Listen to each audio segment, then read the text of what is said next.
서울약품의 원기소 장건강 365입니다. 최근에 구매 후기 이거 추천합니다. M사 제품을 먹어보다가 제품의 양 갖고 장난치다가 이제는 과리평만 나오던데 오늘도 하루 2포 먹어서 예전 같은 효과를 못 봤습니다. 먹는 거 그것도 건강을 위해서 먹는 거 같고 왜 그런지 모르겠습니다.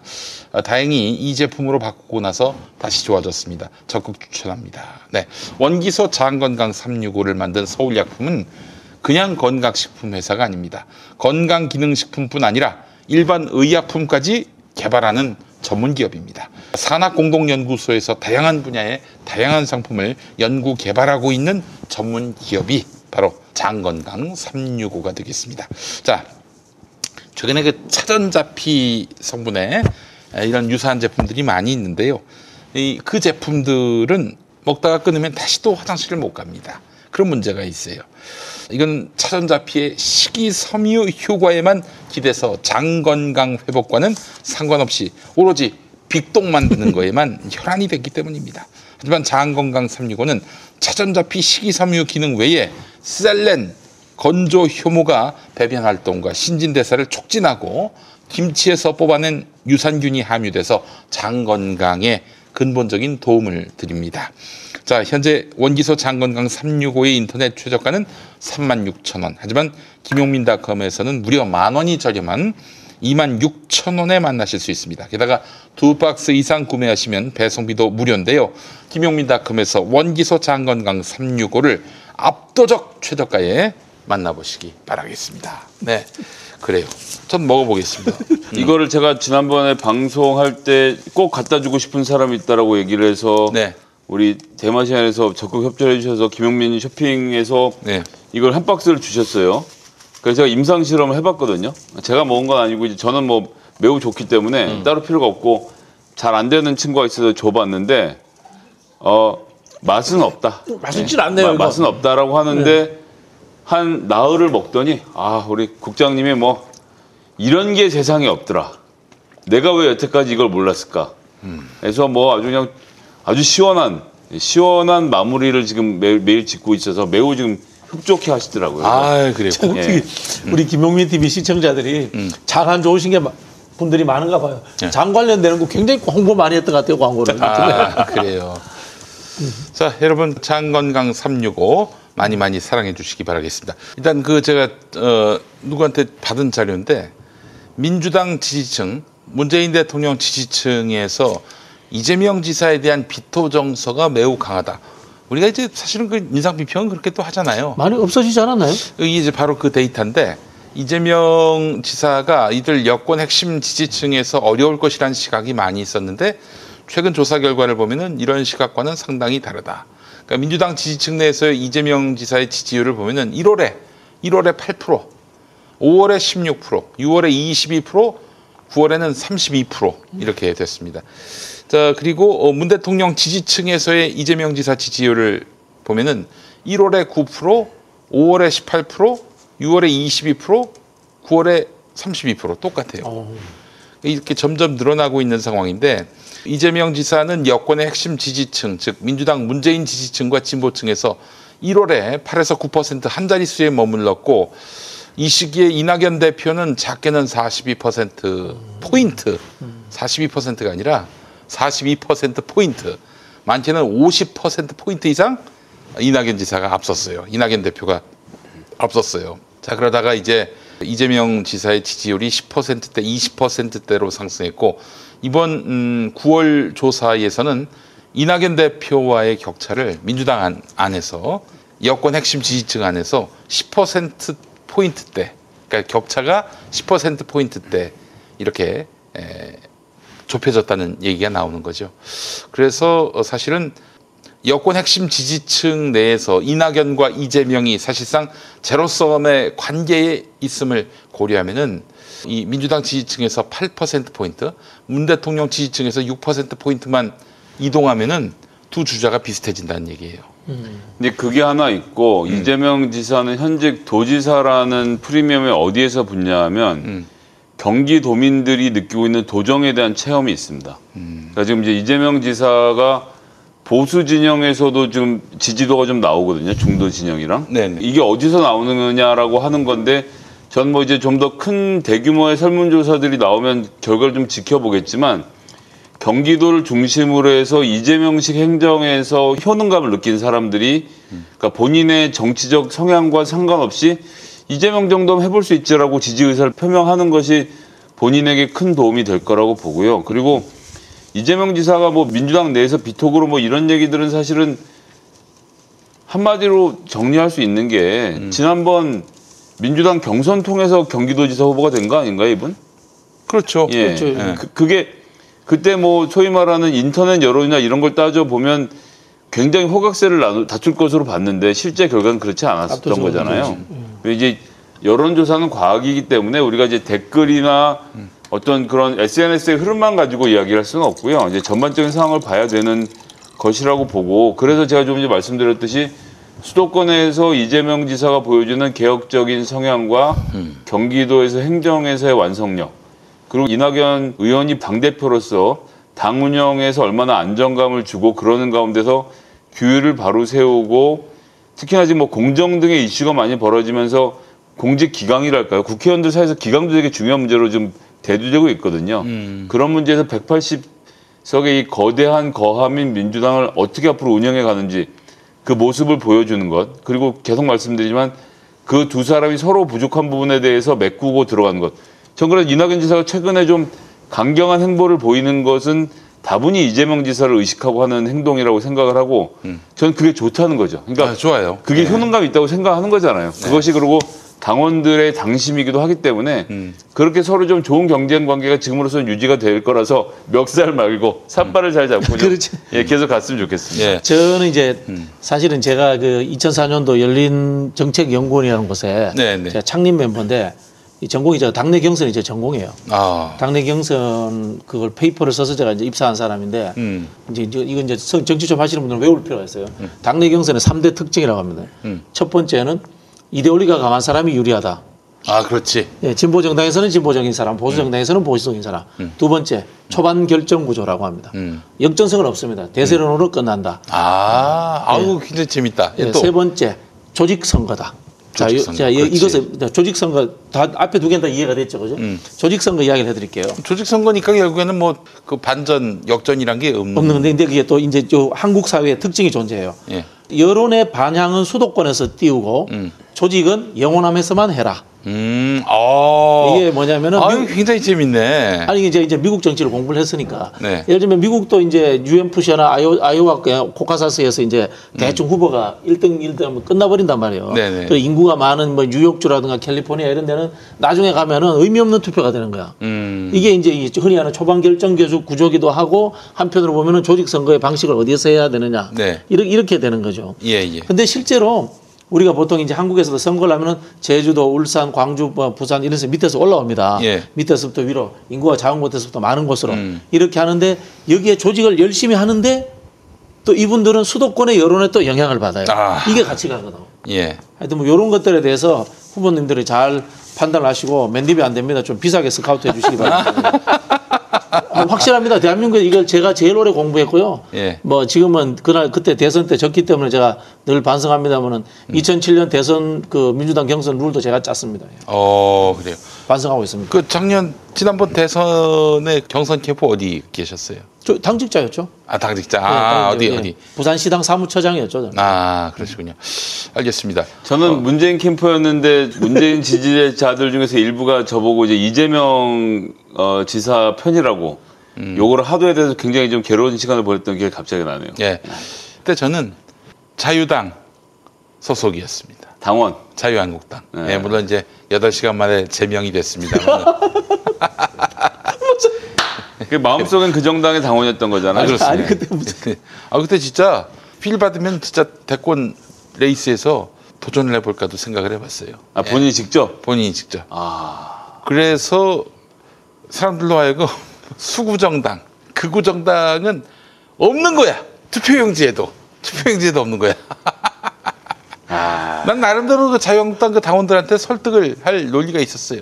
지금 시대는 진보로 가고 있다. 당신들 집권을 원하냐? 집권 못 되는 그냥 보수할래.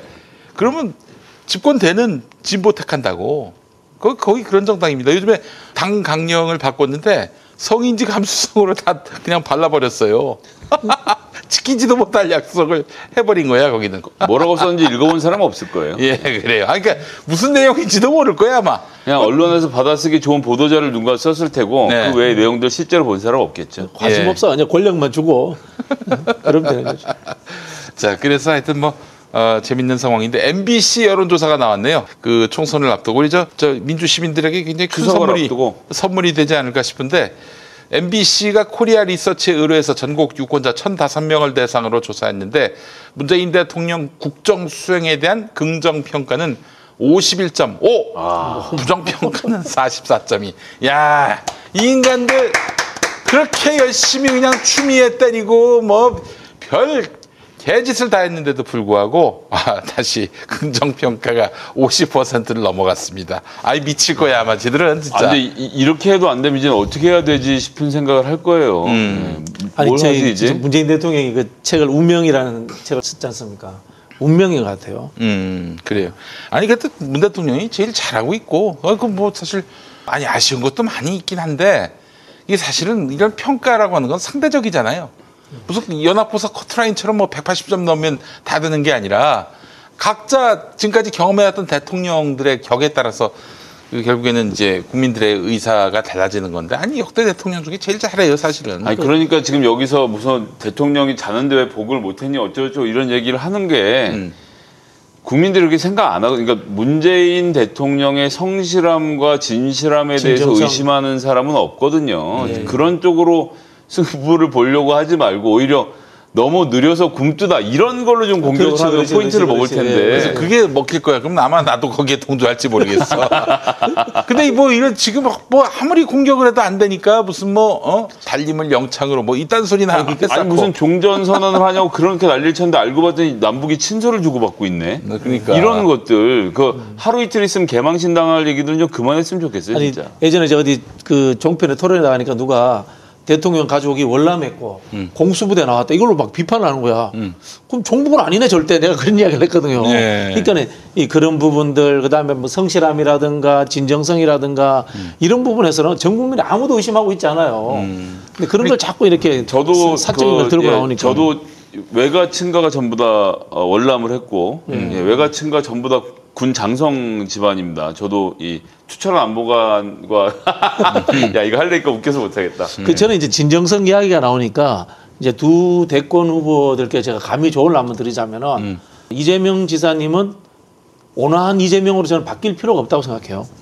그대로 본인이 이제 그렇지. 아주 직선적이고 직선적이고 이제 그 화가 나는 그 이제 이 상황들에 대해서는 그걸 이제 물론 뭐 극단적으로 하실 필요는 없지만은 그런 자기 진심을 갖고 가는 게 맞다는 생각이 들고 네. 뭐 이낙연 총리도 마찬가지라고 생각합니다. 네. 억지로 이렇게 이재명 따라하실보다는 본인의 스타일대로 좀 더 진중하게 천천히 가는 게 맞고 그럴 수 있다고 봅니다. 좋은 건 좀 서로 좀 베끼고 네. 그랬으면 좋겠어요. 자, 근데 또 당 지지율 보니까 더불어민주당 39, 그리고 국민의당 19.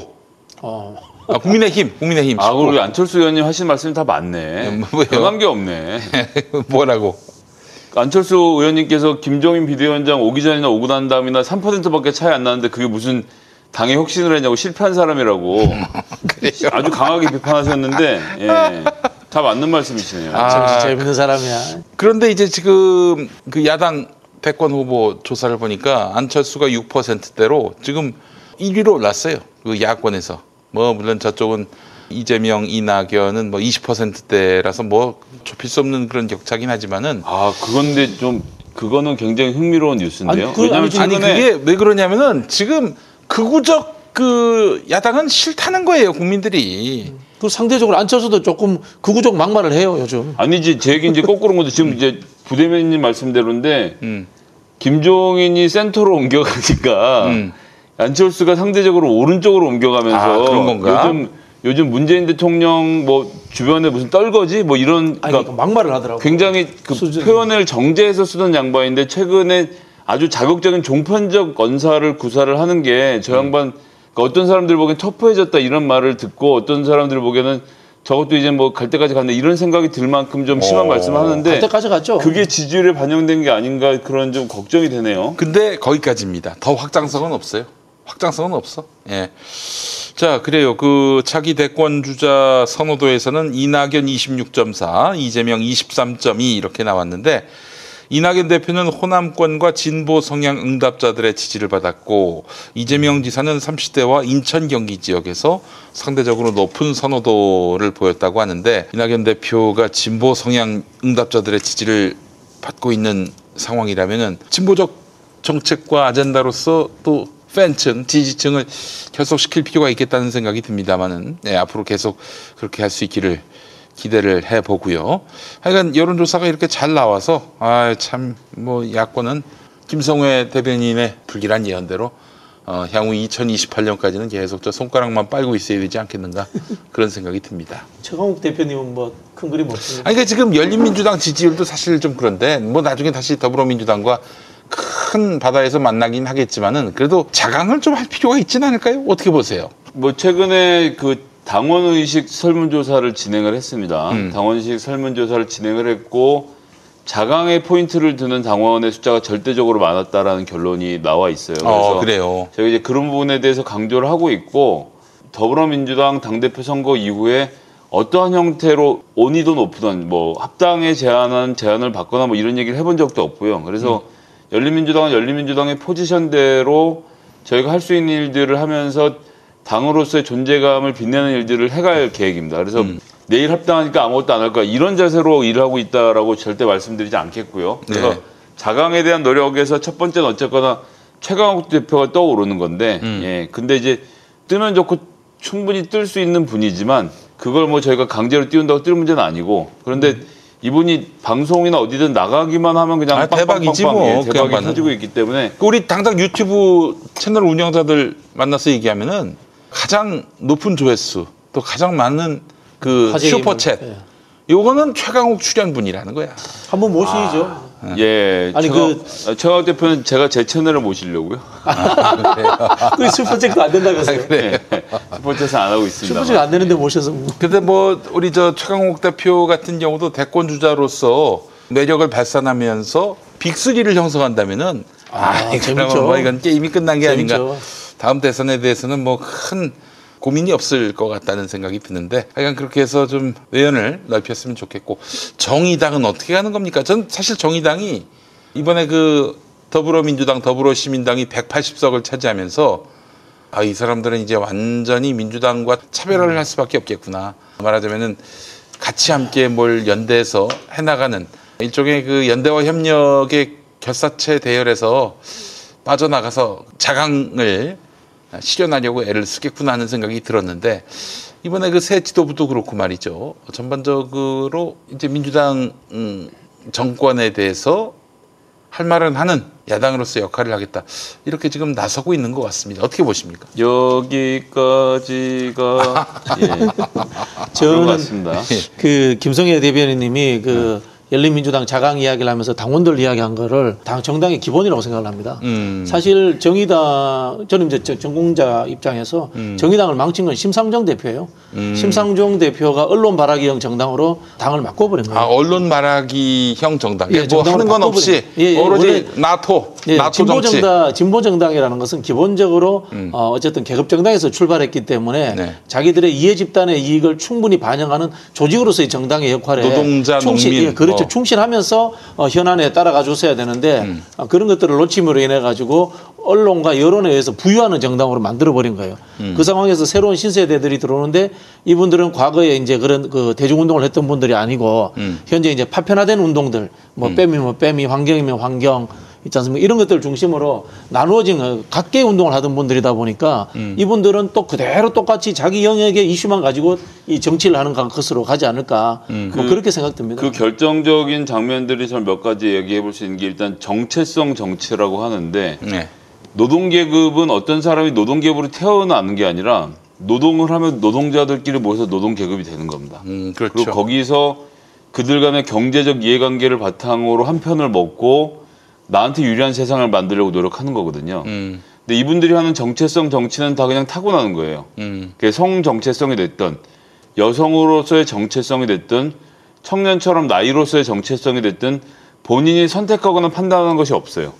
그리고 그것이 다르면, 그러니까 나를 차별하면 너희들은 무조건 잘못됐고 그다음에 그런 소수끼리만 모여 있으면 돼라는 생각을 하니까 그것이 보여주는 극단적인 예가 최근에 벌어진 이 공무원의 북한군에 대한 피격 사건. 매우 안타깝고 정말 속상한 일이지만 역사적인 견지에서, 대국적 견지에서 바라봐야 되는데 대북결의안 왜 채택 안 하냐, 북한 규탄하자, 지금 이런 수준에 머물러 있는 거 아닙니까? 물론 그렇죠. 거기다 이제 여러분들 기억을 더듬어 보시면 정의당에서, 그러니까 옛날에 통합진보당이었고 그 전에 또 뭐 저기 정당 이름 자주 바뀌는데 민주노동당. 예, 민주노동당 시절에 조승수 의원이 종북이란 단어를 개발해낸 사람입니다. 그래서 소위 말하는 통합진보당 내에 통일운동을 해야 된다고 주장하는 세력들을 다 내보내고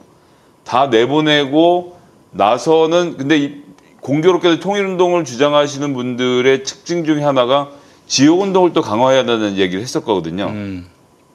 그래서 지역운동을 한 사람도 다 나가버리고 통일운동을 한 사람도 다 나가버리니까 동네에 가서 선거할 사람은 없고 남아있는 사람들끼리는 반복적인 주장까지도 서슴지 않고 국민의힘과 성명의 내용이 뭐가 다른지를 알 수 없는 상황으로 가버리는 이런 지금 처지가 돼버려서, 그러면 과연 저들을 누가 지지할 것인가, 어떤 정치적인 나에게 기대를 가지고 정의당을 지지할 것이냐라고 물어보면 저는 답이 보이질 않습니다.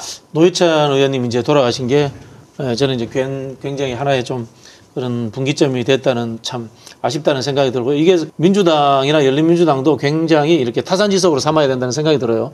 그런 부분에서 민주당은 한국노총과 정책연합을 한 것이 굉장히 잘한 일이고요. 미국의 민주당이 전형적인 이제 정책연합, 계급연합 정당 성격을 가집니다. 예를 들자면 우리처럼 이제 노동자들과도 하고, 그 다음에 IT 자본이라든가 신성장 산업하는 벤처 기업들하고도 정책 협약을 합니다. 그런 식으로 해서 하는데, 아까 그 말씀하셨잖아요. 이제 기업 경제 문제 이야기를 하셨는데, 우리도 경제에 대해서 좀 공부를 해야 됩니다. 경제를 해서 앞으로 이렇게 공정한 체제를 동의하는 기업에 대해서는 우리가 같이 신성장 산업과 이런 것들에 대해서 논의할 수 있는 그런 정당으로 좀 이렇게 좀 폭은 좀 넓어져야 돼요. 네, 알겠습니다. 우리 정의당 미래까지 다 얘기를 해서 더 이상 이제 할 얘기가 없을 것 같습니다. 시간이 좀 더 있으면 미국 공화당 얘기까지 한번 가보려고 했는데 뭐 거기는 알아서 하겠죠. 자, 근데 또 이제 사실 명절 이후에 미국 대선도 굉장히 큰 이슈가 될 텐데, 단언컨대 다음 미국 대통령 누가 된다? 자, 우리 박진영 대변인님. 저는 그냥 한국 국익을 위해서 트럼프가 됐으면 좋겠습니다. 이제 뭐 그거 말고 예측. 트럼프가 될 것 같습니다. 트럼프가 된다. 네. 예. 김성애 대변인님. 전 뉴욕타임즈가 오늘부터 지금 소득세 보도를 시작했거든요. 네. 트럼프가 1년에 1억 불, 그러니까 1,000억 원을 버는데 지난 대통령 재임 기간 동안 낸 소득세가 75만 원이에요. 750만 원인가 75만 원인가. 예. 그리고 지난 10년 동안 소득세를 단 한 푼도 내지 않았습니다. 그것을 대통령이 납세 기록을 여태까지 공개 안 하고 버텼다는 것도 놀라운데, 어쨌든 뉴욕타임즈가 결국 입수해서 까기 시작했거든요.